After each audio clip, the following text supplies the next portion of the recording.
lagi-lagi hakim ditangkap oleh kejaksaan karena menerima suap. Itu sudah sebelumnya juga ada kan kasus demikian. Ini tanggapannya dari DPR gimana? Apakah ini mengganggu integritas hakim di Indonesia? Evaluasi. Ya sebaiknya dievaluasi bagaimana kemudian integritas dari para penegak hukum untuk bisa ya dibenahi. Jadi Kejaksaan Agung kembali menetapkan 3 tersangka baru dalam kasus dugaan suap dan gratifikasi yang melibatkan Ketua Pengadilan Negeri Jakarta Selatan. Ketiga tersangka baru adalah majelis hakim yang memutuskan vonis lepas kasus korupsi ekspor crude palm oil atau CPO. Usai ditetapkan sebagai tersangka, satu persatu dari ketiga tersangka langsung dikiring menuju ke mobil tahanan. Namun ketiga tersangka memilih bungkam saat diberondong pertanyaan oleh awak media.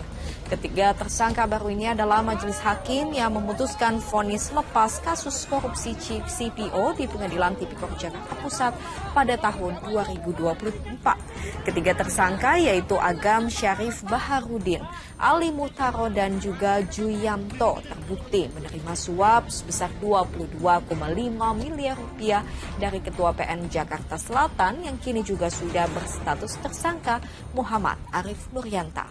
Saat ini, para tersangka ditahan selama 20 hari di Rumah Tahanan Salemba Cabang Kejaksaan Agung. Terkait kasus korupsi ekspor CPO, Kejaksaan Agung telah menetapkan 7 tersangka. Berdasarkan alat bukti yang cukup, di mana penyidik sudah melakukan pemeriksaan terhadap 7 orang saksi secara maraton, maka pada malam hari tadi, sekitar pukul 11.30, tim penyidik telah menetapkan 3 orang sebagai tersangka dalam perkara ini.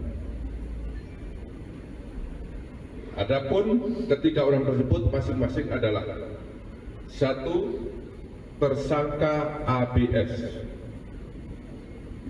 selaku hakim pada Pengadilan Negeri Jakarta Pusat dengan surat penetapan nomor 25 tanggal 13 April 2025. Yang kedua, tersangka